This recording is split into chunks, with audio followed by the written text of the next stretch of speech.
الشيطان الرجيم بسم الله الرحمن الرحيم وصلى الله على محمد وعلى آله الطيبين الطاهرين الذين أذهب الله عنهم الرجس وطهرهم تطهيرا اللهم صل على محمد وآل محمد وعجل فرجهم ولعنة الدائمة الباقية على أعدائهم ومنكر فضائلهم وغاصب حقوقهم أجمعين من يوم عداوتهم إلى قيام يوم الدين أما بعد عباد الله أوصيكم ونفسي بتقوى الله فإن التقوى خير الزاد وبها المعاد وتنفع يوم لا ينفع فيه مال ولا بنون إلا من أتى الله بقلب سليم وصلى الله على محمد وعلى آله الطيبين الطاهرين اللهم صل على محمد وآل محمد وعجل فرجهم আমার প্রিয় দর্শক ও শ্রোতাবৃন্দ আসসালামু আলাইকুম ওয়া রাহমাতুল্লাহি ওয়া বারাকাতুহু। আপনাদের সকলকে আন্তরিক সালাম ও শুভেচ্ছা জানিয়ে আজকের অনুষ্ঠান ইসলামিক বাংলায় আপনাদেরকে স্বাগতম জানাই। আশা করি আপনারা যে যেখানে আছেন ভালো আছেন, কুশল ও মঙ্গলে আছেন, সুখে থাকুন, শান্তিতে থাকুন, সমস্ত প্রকারের দুঃখ কষ্ট থেকে মুক্তিতে থাকুন। আল্লাহ রাব্বুল আলামিনের কাছে এই দোয়া বা কামনা করি, যারা অসুস্থ আল্লাহ তাদেরকে সুস্থতা দান করুন, যারা ঋণে ভুগছে আল্লাহ তাদেরকে ঋণ মুক্তি করুন, ওইরূপ যাদের জীবনে কোনো প্রকারের অভাব বা অশান্তি আছে আল্লাহ রাব্বুল আলামিন তাদের সকলের জীবনে সুখ শান্তি দান করুন ও সকলের মনোকামনা আশাকে পূরণ করুন। আমাদের সকলকে সৎ পথে চলার, অসৎ পথ থেকে দূরে থাকার এবং এক অপরকে সৎ উপদেশ দেওয়ার তৌফিক দান করুন। আমরা যেন সত্য বা হক জিনিসকে জেনে শুনে মেনে তার উপরে আমাল করে সেটা অন্যদের সামনে তুলে ধরতে পারি বা সকলের কাছে পৌঁছে দিতে পারি। আল্লাহ রাব্বুল আলামিন আমাদেরকে সেই মনোবল ও নেক তৌফিক দান করুন। আমিন ইয়া রাব্বাল আলামিন। এই দোয়ার সঙ্গে আজকের পর্ব শুরু করতে চলেছি। বিনা কোনো ভূমিকায় সরাসরি আপনাদের পাঠানো পেন্ডিং প্রশ্নের উত্তর দিতে চাই। তাই আসুন দেখি কোথা থেকে কে কী প্রশ্ন করছেন বা কে কী জানতে চাচ্ছেন। আগে একটি বা দুটি লিখিত চিঠি পড়ব, তারপরে ইনশাআল্লাহ আপনাদের পাঠানো ভয়েসমেল বা অডিও রেকর্ডিং প্লে করব। সালামু আলাইকুম ওয়া রাহমাতুল্লাহি ওয়া বারাকাতুহু। হুজুর, আমি মুর্শিদাবাদ থেকে আলিয়া বিবি বলছি। আশা করি আল্লাহর রহমতে ভালো আছেন। হুজুর, আমার একটা প্রশ্ন, সূরা নূর এই সূরাটা কাদের জন্যে এবং কখন নাযিল হয়েছিল এবং এই সূরাটা পড়লে কি উপকার হতে পারে এই দুনিয়ায় এবং আখিরাতের জন্যে, দয়া করে জানাবেন। আপনি ভালো থাকবেন, সুস্থ থাকবেন। খোদা হাফিজ, ফি আমানিল্লাহ। ওয়ালাইকুম আসসালাম ওয়া রাহমাতুল্লাহি ওয়া বারাকাতুহু। আমার প্রিয় বোন আলিয়া বিবি, আপনার চিঠি লেখার জন্যে এবং সূরা নূরের অবতীর্ণ বা ব্যাখ্যা জানার জন্যে অনুরোধ রেখেছেন, আপনাকে ধন্যবাদ জানাই। সূরা নূর বর্তমান পবিত্র কোরআনে সূচি বা তালিকা হিসাবে 24 নম্বর সূরা। এটি 18 পারায় শুরু হয়েছে আর 19 পারায় গিয়ে শেষ হয়ে গিয়েছে। আর অবতীর্ণ হিসাবে এটা 103 নম্বর সূরা। এটি মদিনায় অবতীর্ণ হয়েছিল। এই সূরার মধ্যে 64টি আয়াত আছে, 1381টি শব্দ ব্যবহার হয়েছে, 5755টি অক্ষর ব্যবহার হয়েছে। বেসিক্যালি এই সূরাটি নারীদের বিষয়ে, নারীদের ইসলামিক সংবিধান নিয়ে আলোচনা করেছে বা কাকে বিয়ে করা যাবে, কাকে বিয়ে করা যাবে না, আর খোদা না করুক যদি নারীরা করে তো তার কি সাজা হবে, তার কি শাস্তি হবে, এই সমস্ত বিষয় নিয়ে এর মধ্যে আলোচনা হয়েছে। আল্লাহর অনেক আহকাম এর মধ্যে জিকির হয়েছে, যার বিশেষভাবে উল্লেখ হয়েছে সেটা হচ্ছে কাজাফ, মানে কাউকে যদি কেউ জেনার মিথ্যা অপবাদ দেয় তার কি সাজা, বা স্বামীধারী স্ত্রীরা যদি করে তার কি সাজা, এই ধরনের বিভিন্ন প্রকারের সাজা বা শাস্তি। এবং নারীদের জন্যে ইসলামিক পর্দা মেনটেন করতে হবে, আদবের সঙ্গে থাকতে হবে। যদি কেউ বেপর্দায় থাকে তো তার কি সাজা হবে। আচ্ছা, কারদের জন্যে পর্দাকে ক্ষমা করা হয়েছে। নারী কোন বয়সে, কোন পর্যায়ে পৌঁছে যাওয়ার পরে সে যদি পর্দা মেনটেন না করে তো তার জন্য সে গুনাহগার হবে না। ওইরূপ মুসলমান পুরুষ কোনো মুশরিক বা অমুসলিমকে বিয়ে করতে পারবে না। কোনো মুসলমান নারী কোনো অমুসলিম বা মুশরিক পুরুষকে ততক্ষণ পর্যন্ত বিয়ে করতে পারবে না যতক্ষণ সে ইসলামের অন্তর্ভুক্ত না হচ্ছে। ওইরূপ কোনো মুসলমান পুরুষ কোনো মুশরিকা বা গैर মুসলিম নারীকে বিয়ে করতে পারবে না যতক্ষণ সে ইসলাম কবুল না করছে।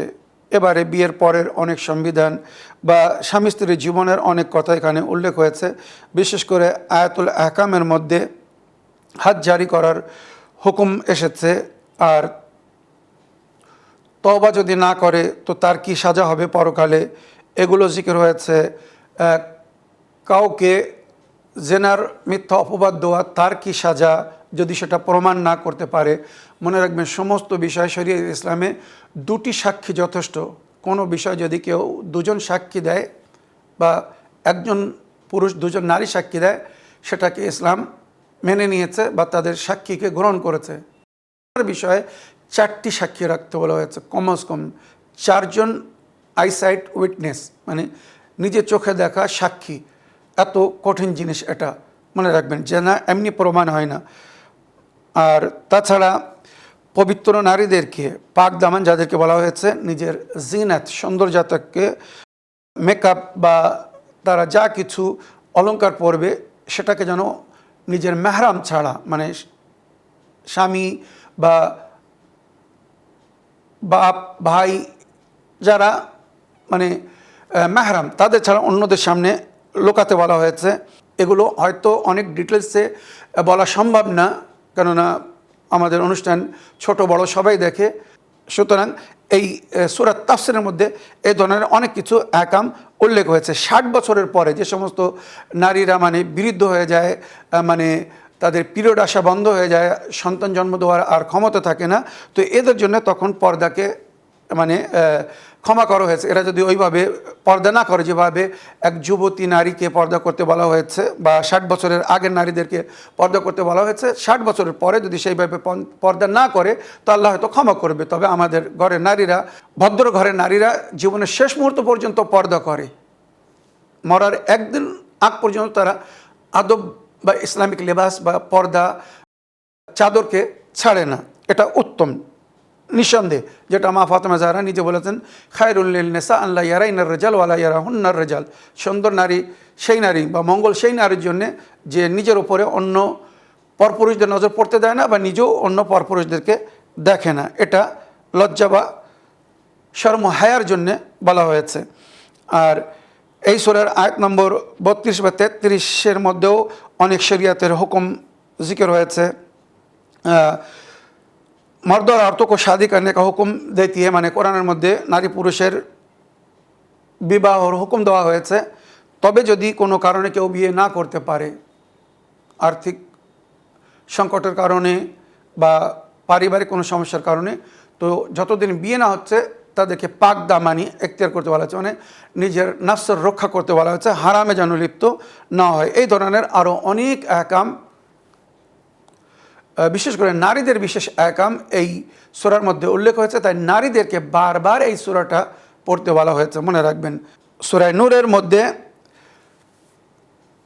7 বার নূরের জিকির হয়েছে। আল্লাহ নূরুস সামাওয়াতি ওয়াল আরদ, যে আয়াতকে আয়াতে নূর বলা হয়, এই সূরার মধ্যে এসেছে। সুতরাং এই জন্য এই সূরাকে অনেক সম্মান দান করা হয়েছে, এলাহি সংবিধানের জিকির হয়েছে বলে বা আল্লাহর প্রশংসা হয়েছে। আর নারীদেরকে এই সূরার মাধ্যমে অনেক গাইড করা হয়েছে, হেদায়েত দেওয়া হয়েছে। তাই ওই জন্যে এই সূরাটা বিশেষ করে নারীদেরকে বারবার পড়তে বলা হয়েছে, বা মাতা পিতাকে বলা হয়েছে তোমাদের কন্যাদেরকে তোমরা এই সূরা বারবার পড়ে শোনাও, বা বাড়ির বউদেরকে এই সূরা পড়তে বলো, আর মিনিং সহ মানে সহ পড়ে বুঝে এর উপরে আমাল করতে বলো। এবার এই সূরার ফজিলতের মধ্যে করেছে, যদি এই সূরা কেউ তেলাওয়াত করে। सूरह नूर की फजीलत में पैगम्बर अकरम सल्लल्लाहु अलैहि वसल्लम से एक रवायत मनकुल हुई है या नकल हुई है कि जो भी सूरह नूर की तिलावत करे अल्लाह ताला उसे गुज़श्ता और आइंदा के तमाम मोमिन मर्द और औरतों की बराबर तादाद के बराबर नेकी अता करेगा। যদি কেউ প্রতিদিন সূরা নূরের তেলাওয়াত করে, তো এই দুনিয়া যত মমিন পুরুষ বা নারী হবে তাদের যে নেকির আজর হবে, এই সূরা তেলাওয়াত करने वाला সেই अजर व सवाब पावे। चिंता করুন। और अपने घर वालों को सूरह नूर की तालीम देने के बारे में पैगम्बर अकरम ने फरमाया, या पैगम्बर अकरम का फरमाना है कि बाप पर बेटों और बेटियों के हुकूक में से है कि ये वो उन्हें सूरह नूर की तालीम दे। पैगम्बर अकरम सल्लल्लाहु अलैहि वसल्लम বলেছেন, পিতার ওপরে কন্যাদের যে অধিকার বা হক যার জিকির রয়েছে, তার মধ্যে একটি হক হচ্ছে এই সূরার তালিম, এই সূরার শিক্ষা নিজের কন্যাদেরকে অবশ্যই দিন। কেন একবার ভেবে দেখুন, এই সূরা যদি কন্যারা, মেয়েরা, বউরা পড়ে বোঝে আর এর উপরে আমাল করে, তো তারা পাক দামান থাকবে বা ব্যবহার সুন্দর হবে, এমন কোনো কাজ করবে না যার কারণে মাতা পিতাকে লজ্জিত হতে হবে, ভাইদেরকে লজ্জিত হতে হবে, বা স্বামীকে লজ্জিত হতে হবে। মনে রাখবেন। তো এই জন্য নবী এই সূরা তেলাওয়াত করতে বলেছেন, আর নিজের মেয়েদেরকেও এই সূরা তেলাওয়াত করে বোঝাতে বলেছেন। इमाम अली अलैहिस्सलाम भी इस बारे में रवायत नकल हुई है इमाम अली से, तुम अपने औरतों को सूरह नूर की तालीम दो जिसमें उसके लिए वाज़ो नसीहत है। मौला अलैहिस्सलाम তোমরা নিজের নারীদেরকে, স্ত্রীদেরকে বা বাড়ির বউদেরকে এই সূরা तालीम দাও, কারণ এর মধ্যে তাদের জন্য সুন্দর वाज़ो नसीहत रखा हुआ है। इमाम जाफ़र सदिक अलैहिस्सलाम से मनकूल है कि अपनी माली और जिनसी ख्वाहिशात को सूरह नूर की तिलावत से महफूज करो। তোমাদের আর্থিক প্রয়োজন বা মনোকামনা ইচ্ছা যদি তোমরা পুরো করতে চাও, তো সূরা নূরের অধিক থেকে অধিক তেলাওয়াত করো। इमाम जाफ़र सदिक अलैहिस्सलाम বলেছেন, अपनी औरतों को इस सूरत के ज़रिए হেফাজত করো, নিজের নারীদের এই সূরার মাধ্যমে হেফাজত করো। আর যদি যে বাড়িতে এই সূরা তেলাওয়াত হবে সেই বাড়ির ফজিলত কি বর্ণনা হচ্ছে, ওই বাড়ির যদি কেউ মারা যায় और मरने के बाद 70,000 फरिश्ते उसके तशिया जनाजा में शिरकत करेंगे। 70,000 फरिश्ता तार जनाजा शरीक হবে যে বাড়িতে সূরা নূরের তেলাওয়াত হবে। इसलिए दुआ और इस्तिग़फ़ार करते हुए इसे कब्र तक पहुँचे आएंगे, और ওই ফেরেশতারা তার জন্য দোয়া বা মাগফিরাত করতে করতে তাকে কবরের মঞ্জিলে পৌঁছে দেবে। যে বাড়িতে এই সূরা তেলাওয়াত হবে বা যে এই সূরা তেলাওয়াত করবে, চিন্তা করুন, সে যদি মারা যায় তো 70,000 ফেরেশতা তার জানাজা শরীক হবে, আর তাকে তার জন্য दुआ एवं इस्तिग़फ़ार करते करते ताकि कब्र मंजिले रेखे आसबे। इस सूरत के तिलावत के आसार और बरकत में बाज़ एहतलाम से निजात, भागे हुए शख्स की वापसी। अगर इस सूरत की 40वीं आयत की तिलावत करे, बिनाई की कमज़ोरी दूर करना, उसके लिए 35वीं आयत को किसी भी चीज़ पर लिख कर उसे धोए और वो पानी आँखों पर मले, जिक्र हुई है। এই সূরার আরও যে এই দুনিয়ায় লাভ, এই সূরা যদি কেউ রাত্রের বেলা তেলাওয়াত করে তো সে অনেক সময় হয় রাত্রে দোষ হয়, তো দোষ থেকে বেঁচে যাবে। তাছাড়া এই সূরা 40 নম্বর আয়াত পড়ে যদি নিজের চোখের ওপরে ফু দেয় তো চোখের জ্যোতি বাড়বে, বা পানিতে ফু দিয়ে যদি ওই পানি ড্রপ করে চোখে দেয়, মানে এর একটা আমাল আমি বলে দিই, খুব উত্তম আমাল। যদি আপনারা চোখের সমস্যায় ভুগছেন, দৃষ্টি কম হয়ে গেছে, তাদের জন্য খুব সুন্দর উপায়, গোলাপ জল, অরিজিনাল খাঁটি গোলাপ জল যদি পাওয়া যায় অতি উত্তম। যদি না পাওয়া যায় তো খাঁটি গোলাপ জল আপনারা নিজেরা তৈরি করতে পারবেন। আমি প্রসেস বলে দিচ্ছি, উপায় বলে দিচ্ছি। বাড়িতে যদি জমজমের পানি থাকে, বা কোনো হাজি সাহেব যদি হজ করতে গিয়ে থাকে, উমরা করতে গিয়ে থাকে, তো তানারা পানি নিয়ে আসেন। ওই জমজমের পানি সামান্য, মনে করুন 10 মিলি কি 20 মিলি পানি সংগ্রহ করুন, জমজমের পানি। এই পানির মধ্যে অনেক রোগের শেফা রাখা হয়েছে। তো জমজমের পানিতে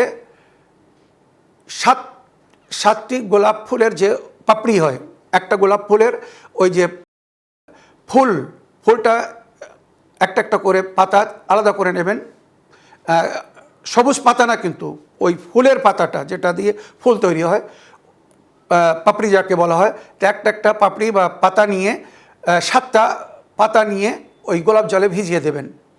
মনে করুন একটা কাচের বোতলে, বয়ামে বা কোনো পাত্রে নিলেন, 7টি গোলাপের পাপড়ি বা পাতা ওতে দিয়ে দিলেন, 7 দিন ওটাকে রাখতে হবে। ওর মধ্যে ওই অরিজিনাল গোলাপের পুরো প্রভাব এসে যাবে। আপনি নিজে তাজা গোলাপ ফুল কিনে বা বাড়িতে যদি থাকে তো ওটা তৈরি করতে পারবেন। এবার ওই পানিতে সামান্য ফটকিরি মিক্স করবেন, সামান্য একদম এক টুকরো, যেন ওই ফটকিরিটার সঙ্গে মিক্স হয়ে যায়।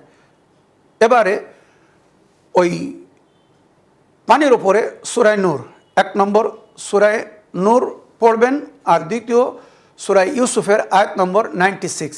সূরা নূর পুরো সূরা ইউসুফের আয়াত নম্বর 96। জানাবে ইউসুফ আলাইহিস সালাম বলেছিলেন, ওনার পিতা জানাবে ইয়াকুব, উনি ছেলের শোকে কাঁদতে কাঁদতে অন্ধ হয়ে গিয়েছিলেন, দৃষ্টি হারিয়ে ফেলেছিলেন। তো জানাবে ইউসুফ নিজের জামা পাঠিয়েছিলেন, যেটা আমার পিতার মুখের ওপরে ধরলে ওনার দৃষ্টি ফিরে আসবে। তো এই আয়াতের মধ্যে তার জিকির হয়েছে, তো ওই আয়াতটি পড়ে ওই পানিতে দম করতে হবে। তাছাড়া দুয়ায়ে নূর আছে, বা আমি একটা দোয়া বলে দিচ্ছি।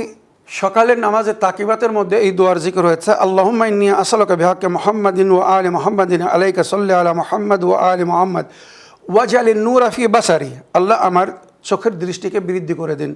ওয়াজআলিন নূরা ফি বাসারি ওয়াল বাসীরাতা ফি দীনি ওয়াল ইয়াকিনা ফি কলবি ওয়াল ইখলাসা ফি আমালি ওয়াস সালামাতা ফি নাফসি ওয়াস সাআতা ফি রিজকি ওয়াশ শুকরা লাকা আবাদাম মা আবকাইতানি।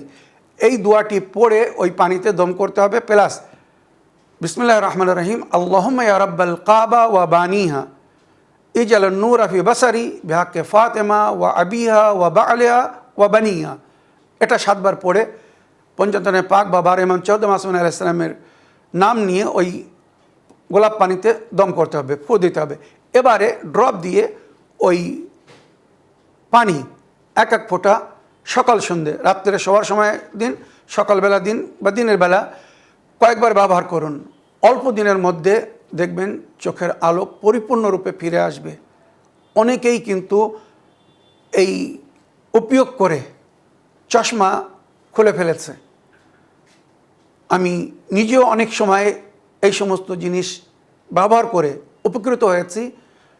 নিজে যখন উপকৃত হয়েছি তখন সেটা আমি প্র্যাকটিক্যাল বলতে পারি। আমি কিছুদিন আগে চোখের সমস্যায় ভুগছিলাম, খুব কষ্টের মধ্যে আমি যাচ্ছিলাম, বা পড়তে অসুবিধা হচ্ছিল, দেখতে অসুবিধা হচ্ছিল, যেটা হয়তো আপনাদের সঙ্গে অনেকবার শেয়ারও করেছি এর আগে। কিন্তু আলহামদুলিল্লাহ, আল্লাহর শুকর, এই সমস্ত প্রসেসের মাধ্যমে এখন প্রায় 90% আমার অসুবিধা দূর হয়ে গেছে। সামান্য আছে, হয়তো আরও কিছুদিনের মধ্যে এটাও ঠিক হয়ে যাবে। তো এই যে উপায়টা বললাম, এটা খেয়াল রাখবেন। তো এই সূরা তেলাওয়াত করলে চোখের জ্যোতিও বাড়ে। তো আমার প্রিয় বোন, এই যে সূরা নূরের বিশ্লেষণ বা সূরা নূরের ফজিলত বা বরকত বললাম, এর থেকে আপনি বা আমার দর্শকবৃন্দরা লাভবান হয়েছেন। এবার একটি অডিও প্লে করব, দেখি কোথা থেকে কে কি জানতে চাচ্ছেন বা কে কি শুনতে চাচ্ছেন। আসসালামু আলাইকুম, আমি মিজানুর রহমান মল্লিক, দক্ষিণ 24 পরগনার বস্তি থেকে। আশা করছি মৌলানা সাহেব ভালো আছেন এবং দোয়া রইল আপনার জন্য। আল্লাহ তাআলা আপনার কাজের জন্য আপনাকে দুনিয়া ও আখিরাতে উত্তম জাযা দান করুক। এই বলে আজকের ইসলামিন বাংলায় আমার প্রশ্ন, তৃতীয় লিঙ্গের মানুষদের জন্য কি ইসলামে কোনো ছাড় রয়েছে? অর্থাৎ যেমন পুরুষ এবং মহিলা, মেল ফিমেলের জন্য যেমন ইসলামের বিধান ওয়াজিব সুন্নাত, তো তেমন কি তৃতীয় লিঙ্গের মানুষদেরও প্রত্যেকটা জিনিস আদায় করতে হবে, নাকি তাদের জন্য কিছু ইসলামে ছাড় রয়েছে? আর দ্বিতীয়ত, তৃতীয় লিঙ্গের যারা মানুষ আছে তারা কেমন ইসলাম ফলো করবেন? মানে মহিলাদের মতো তাদের ইসলামটা মেনটেন করতে হবে, নাকি পুরুষদের ক্যাটাগরিতে তাকে ইসলামটাকে মেনটেন করতে হবে? এটা আমাকে ইসলামিক বাংলায় জানিয়ে উপকৃত করিবেন। ভালো থাকুন, সুস্থ থাকুন। সালামুন আলাইকুম, জাযাকাল্লাহু খায়র। ওয়ালাইকুম আসসালাম ওয়া রাহমাতুল্লাহি ওয়া বারাকাতুহু। আমার প্রিয় ভাই মিজানুর রহমান সাহেব, আপনার ভয়েসমেলের জন্য আপনাকে তো ধন্যবাদ জানাই। তাছাড়া আপনি একটি বিশেষ প্রজার সম্পর্কে, অস্তিত্ব বা ব্যক্তিত্বের মালিকদের সম্পর্কে জানতে চেয়েছেন, যাদের বিষয়ে হয়তো কখনো কেউ প্রশ্ন করে না বা করতে চায় না, কিন্তু আপনি তাদের হয়ে যখন একটা প্রশ্ন করেছেন, তো আমি এর বিস্তারিত উত্তর দিতে চাই। আপনি তৃতীয় লিঙ্গ, যাদেরকে শরিয়তের ভাষায় খুনসা বা মুখান্নাস বলা হয়েছে, কোরআন হাদিসের ভাষায় যাদেরকে খুনসা বা মুখান্নাস বলা হয়েছে, আর আমরা সাধারণ বাংলা ভাষায় এদেরকে বলে থাকি, বলা হয়, বা উর্দু হিন্দিতে খাজা সারায় বলা হয় ইত্যাদি নামে স্মরণ করা হয়। আপনার প্রশ্ন হচ্ছে যে শরীয়তে ইসলামে এদের জন্যে সংবিধান কিভাবে রাখা হয়েছে, বা এরা কীভাবে সংবিধানকে, ইসলামিক সংবিধানকে ফলো করবে। কেননা যেটা আপনারাও দেখছেন বা আমরাও দেখি, এদের মধ্যে অনেকেই মুসলমান হয়, আর আমি যতটুকু এদের সম্পর্কে জানি, এদের মধ্যে মমিন বা মমিনারাও আছে অনেক, মানে যারা আহলে বায়তকে ভালোবাসে। এরা মহরম হলে কালো পোশাক পরে মজলিস মাতম মানে বিশেষভাবে অনুষ্ঠান করে, নামাজ রোজা সব কিছু করে। তো ওই জন্যে আমাদের পরিবেশে, আমাদের সমাজে যদি কোনো বাড়িতে এমন কেউ থাকে, তো সে শরীয়তের উপরে কীভাবে আমাল করবে, হয়তো আপনি তার জন্যে এটা জানতে চেয়েছেন। অতি সুন্দর প্রশ্ন, অনেক ধন্যবাদ জানাই। আমার প্রিয় ভাই মিজানুর রহমান, এই খুনসা বা মুখান্নাস 3 প্রকারের, যেটা তৌজিল মাসাইল, মিনাজুস সালিহিন বা বিভিন্ন শরীয়তের সংবিধানের বইয়ের মধ্যে লেখা হয়েছে। এরা 3 প্রকারের হয়। এক প্রকারের খুনসা হয় বা মুখান্নাস হয়, তাদেরকে খুনসায় মুশকিলা বলা হয়েছে। আর এক ধরনের খুনসা বা মুখান্নাস হয়, এদের ফিজিক্যাল বডি, ফিগার নারীদের মতো হয়, পার্টস অফ বডি নারীদের মতো হয়, কিন্তু এদের অ্যাক্টিং, ব্যবহার, চালচলন পুরুষদের মতো হয়, যেটা দেখলে বোঝা যায় বা আপনারা পরিচিত। আর এক প্রকারের তৃতীয় লিঙ্গ বা খুনসা বা মুখান্নাস, যারা দেখতে পুরুষের মতো হয়, ফিজিক্যাল বডি তাদের পুরুষের মতো হয়, কিন্তু তাদের চাল চলন বা অ্যাকশন সব কিছু নারীদের মতো হয়। এদের সংখ্যাটা একটু বেশি, মনে রাখবেন। দেখতে পুরুষের মতো, কিন্তু চাল চলন, কথাবার্তা বলা বা বডি ল্যাঙ্গুয়েজ, বডি অ্যাকশন সব নারীদের মতো ভাব। এক প্রকার যারা ফিজিক্যাল বডি, ফিগার নারীদের মতো, কিন্তু পুরুষের মতো চালচলন, ভাবভরণ। আর আরেক দ্বিতীয় প্রকার যারা ফিজিক্যাল বডি তো পুরুষের মতো, কিন্তু তাদের চালচলন, ভাবভঙ্গি বা অ্যাকশন, বডি ল্যাঙ্গুয়েজ নারীদের মতো। এই দুজনের জন্যে শরীয়তের সংবিধান ক্লিয়ার। যারা ফিজিক্যাল বডি হিসাবে নারীদের মতো বা নারীদের প্রসেস যেটা, সমস্যা যেটা যদি তারা ফেস করে, তো তারা নারীদের মতো শরীয়তের উপরে আমাল করবে, মাসিক পিরিয়ড বলুন বা অন্য সমস্ত বিষয়ে। আর যারা পুরুষদের মতো, যারা মাসিক পিরিয়ড দেখে না বা নারীদের যে সমস্ত সমস্যার সম্মুখীন হতে হয় সেগুলো তারা ফেস করে না, তো এদের সংবিধান পুরুষদের মতো। এরা পুরুষদের মতো আমাল করবে আর ওরা নারীদের মতো আমাল করবে। এবার ডিফিকাল্ট হচ্ছে খুনসায় মুশকিলা। খুনসায় মুশকিলা বলা হয়েছে তাদেরকে, যাদের মধ্যে উভয় পক্ষের, নারী এবং পুরুষের বডি কম্বাইনিং, মানে যেমন পুরুষের বডির মধ্যে পার্টস অফ বডি হয়, শরীরের অংশ হয়, নারীদের বডিতে তাদের শারীরিক অংশ হয়, এই ব্যক্তির মধ্যে উভয় জিনিস থাকে। এটা কিন্তু ফিজিক্যাল বা মেডিকেল সায়েন্স প্রমাণ করেছে। এরা কি করবে? সমস্যা হচ্ছে এরা যাদের মধ্যে ফিজিক্যাল বডি হিসাবে নারী পুরুষের উভয়ের অংশ আছে, বা হয়তো সেটা ডিফেক্টেড, কার্যকারী না, বুদ্ধিজীবীর জন্য ইশারা যথেষ্ট। তো সুতরাং এই খুনসাই মুশকিলার জন্য বলা হয়েছে এরা যে কোনো একটি সংবিধানকে ফলো করতে পারে। নারীদের সংবিধান ফলো করতে পারে, পুরুষদের সংবিধানও ফলো করতে পারে। ওযু, নামাজ, রোজা তো একই ধরনের সব। শুধু নারীদের বিশেষ মাসলায় গিয়ে এরা কি করবে, তো ওখানে বলা হয়েছে যদি এরা চায় তো নারীদের সংবিধান ফলো করতে পারে, বা যদি চায় পুরুষদের সংবিধান ফলো করতে পারে। বিশেষ করে ইসলামিক পর্দা হিসেবে বলা হয়েছে এদেরকে আদবের সঙ্গে থাকার জন্যে।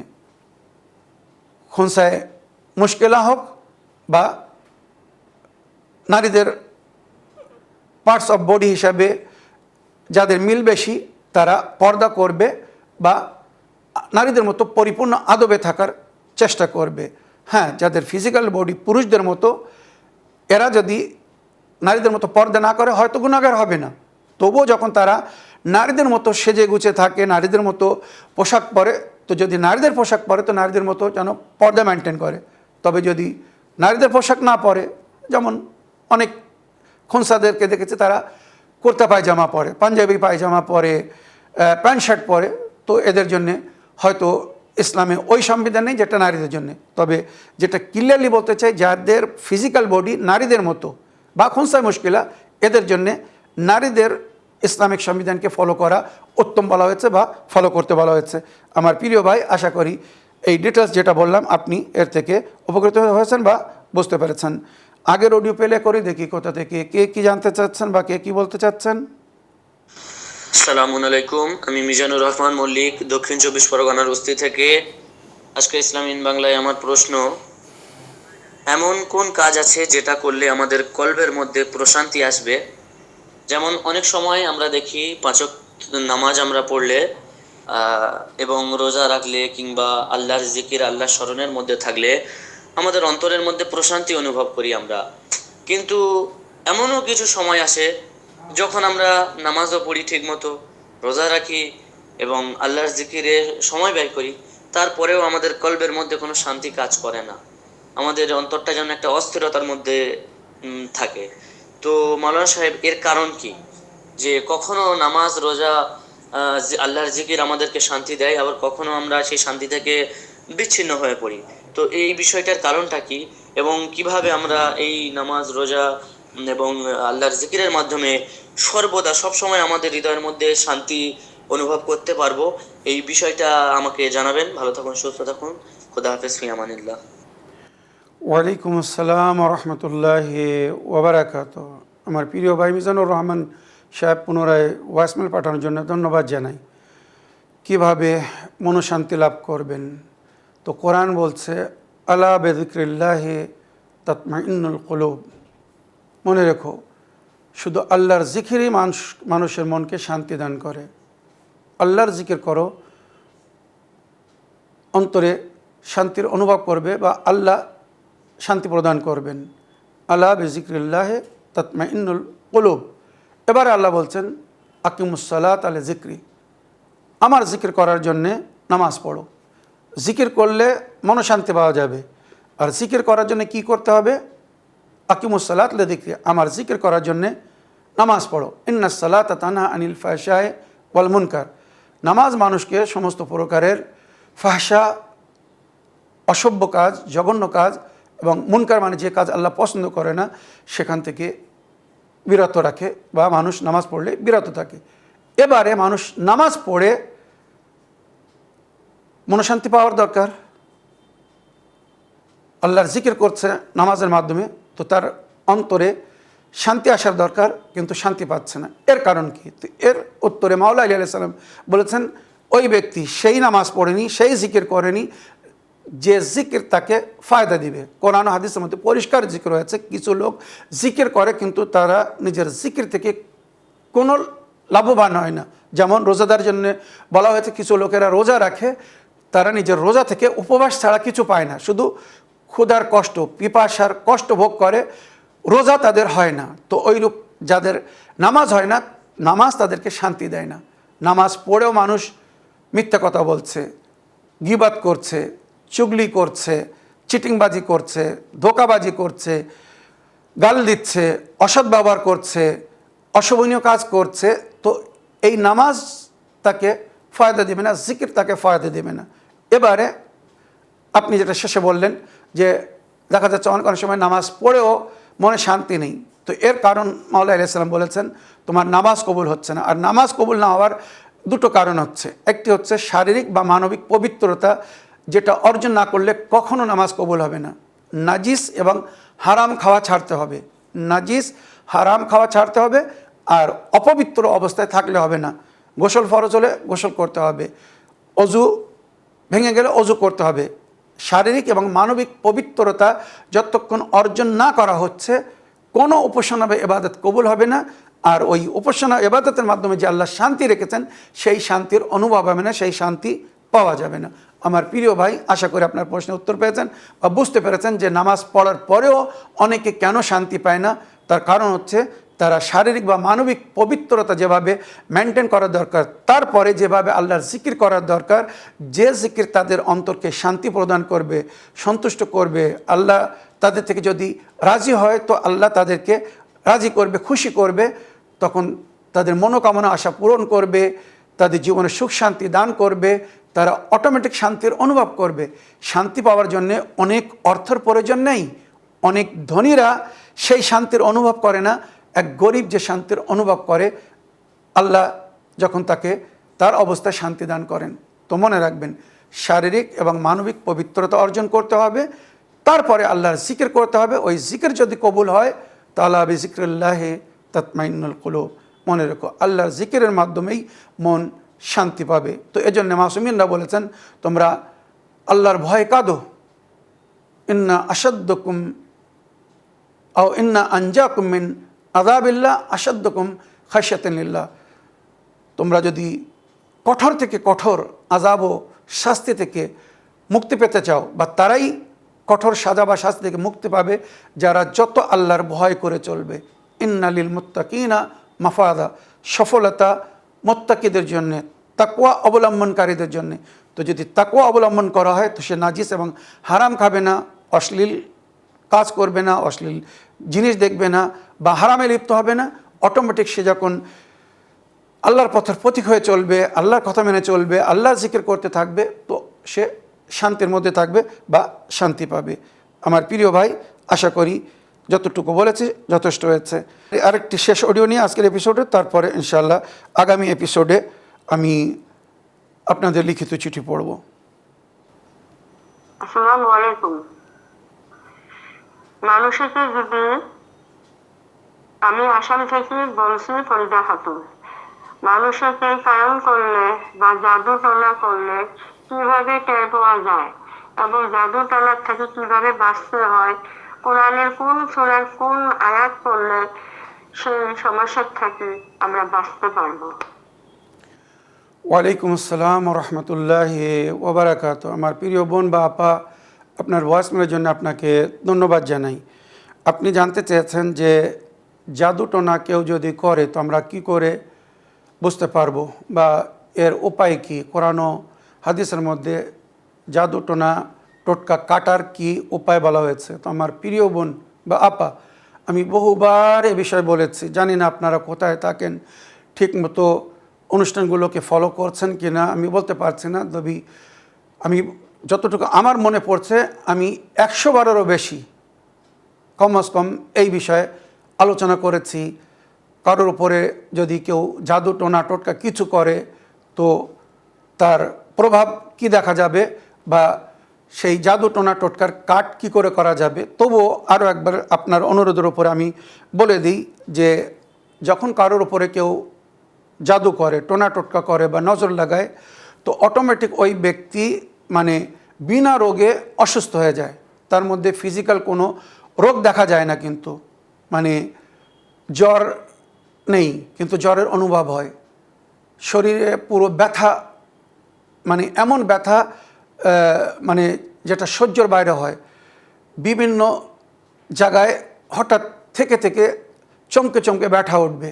তাছাড়া পেটের মধ্যে ভয়ঙ্কর গ্যাসের সৃষ্টি হবে, মানে গ্যাসের চাপের মতো পড়বে।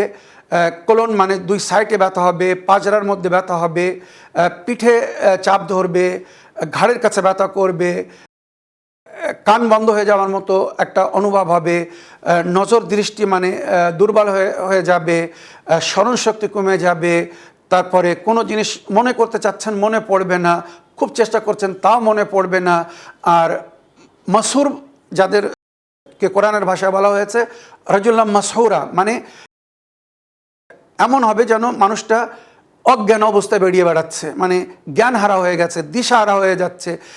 অনেক যখন প্রভাব পড়ে বা অনেক সময় আমরা যেটাকে বলি কালা জাদু বা ব্ল্যাক ম্যাজিক করা হয়, তো তার শরীরের রং অনেক সময় পরিবর্তন হয়ে যায়, মুখ শুকিয়ে যায়, চোখ মুখের সামনে অন্ধকার হয়ে আসে, মাথা ঘোরে, মাথা যন্ত্রণা করে, শরীরে একটা ব্যথা বেদনা পীড়ার অনুভব হয়। আর বেশিরভাগ জাদুর যেটা প্র্যাকটিক্যাল আসার দেখা হয়েছে সেটা হচ্ছে শরীরে এক ধরনের জ্বলন মানে জ্বালা সৃষ্টি হয়। বিনা কোনো কারণে শরীর মনে হচ্ছে যেন জ্বলছে, ভেতর থেকে জ্বলছে। একটা কিন্তু পানি খেয়ে ওষুধ খেয়ে এই জ্বালা বন্ধ করতে পারবেন না, কেননা এটা কোনো রোগ না। তো এই সমস্ত সমস্যা যখন দেখা যাবে, তো এর জন্য নবী করিম সাল্লাল্লাহু আলাইহি ওয়াসাল্লাম বা নবীর আহলে বাইত আমাদেরকে যে তালিম দিয়েছেন, মাওলা আলী আলাইহিস সালাম বলেছেন যদি কারোর উপরে কেউ জাদু করে তো এই আয়াত এবং দোয়া উভয়ের কম্বাইন বা সংকলনকে মাওলা আলী আলাইহিস সালাম নিজের কাছে রাখতে বলেছেন। এটা জাফরানের পানি দিয়ে লিখে নিজের কাছে রাখুন বা পানির উপরে দম করে পান করুন, বা পরে নিজের উপরেও দম করলে সঙ্গে সঙ্গে জাদুর টোনা টোটকার সমস্ত আসার কেটে যাবে। বিসমিল্লাহ ওয়া বিল্লাহি, বিসমিল্লাহ মাশাআল্লাহ, বিসমিল্লাহ ওয়ালা হাওলা ওয়ালা কুওয়াতা ইল্লা বিল্লাহ, ক্বালা মূসা মা জি'তুম বিহি সিহরা ইন্নাল্লাহা সায়ুবতিলহু ইন্নাল্লাহা লা ইউসলিহু আমালাল মুফসিদিন ফাওয়াকাল হাক্কু ওয়া বাতালা মা কানু ইয়ামালুন ফাগুলিবু হুনালিকা ওয়ানকালাবু সাগিরিন। যার জিকির কোরআনের মধ্যে হয়েছে। সুতরাং এই দোয়া বা এই আয়াত যদি কেউ পড়ে নিজের উপরে দম করে, পানিতে দম করে পান করে বা লিখে নিজের কাছে রাখে, তো জাদু টোনা টোটকার আসার কেটে যাবে। আর পুনরায় যদি কেউ তার উপরে জাদু টোনা টোটকা কিছু করতে চায় তো তার উপরে কার্যকরী হবে না, কোনো কাজ করবে না। তাছাড়া নবী করিম সাল্লাল্লাহু আলাইহি ওয়াসাল্লামকে বিশেষ করে যে কিছু সূরা দেওয়া হয়েছিল হেফাজতের জন্য, মাউজাতাইন, কুল আউযু রাব্বিল ফালাক এবং কুল আউযু রাব্বিন নাস, জাদু টোনা টোটকা নজরে বাদ, যার জিকির সূরায়ে নুন ওয়াল কালামের শেষ দুটি আয়াতের মধ্যে হয়েছে। ওয়া ইয়াকাদুল্লাযিনা কাফারু লা ইযলিকুনাকা বিআবসারিহিম লাম্মা সামিউ যিকরা ওয়া ইয়াকুলুন ইন্নাহু লামাজনুন ওয়া মা হুয়া ইল্লা যিকরুল লিল আলামিন। নবীর উপরে যখন নজর লাগানো হতো, নবী দুর্বলতার অনুভব করতেন, শরীর ক্লান্ত হয়ে যেত, অনেক সময় জ্বর আসতো, যেটা আমাদের উপরে নজর লাগলে, বাচ্চাদের উপরে নজর লাগলে আমরা দেখি বাচ্চারা কাঁদে, জ্বর আসে, মারা বলে বাচ্চা একদম শুকিয়ে গেছে, নেতার মতো হয়ে গেছে, দুর্বল হয়ে গেছে, কোনো বল নেই, কিছু খেতে চাচ্ছে না, খেলে বমি হয়ে যাচ্ছে। এগুলো সব কিন্তু নজর লাগার বা জাদু টোনা টোটকার প্রভাব। তো সূরা নুন ওয়াল কালামের শেষ দুটি আয়াত, তাছাড়া আয়াতুল কুরসি এবং মাউজাতাইন, এটা পড়ে বাচ্চার উপরে দম করে দেবেন। যুবকের নজর লাগলে তার উপরে দম করে দেবেন, ছেলে মেয়েদের নজর লাগলে তাদের উপরে দম করে দেবেন, বা এগুলো লিখে যদি রাখা হয় কাছে তো নজর কেটে যাবে, বা জাদু টোনা টোটকা কেউ যদি কিছু করে থাকে সেগুলো কেটে যাবে। এছাড়া নবী করিম সাল্লাল্লাহু আলাইহি ওয়াসাল্লাম দুটি দোয়ার তালিম দিয়েছেন। এই দুটি দোয়া কিন্তু মফাতুল জানান, বাকি তো সালাতের মধ্যে দোয়া আছে বা প্রিন্টেড মফাতুল জানান বা অনেক বইয়ের মধ্যে এই দোয়া আছে।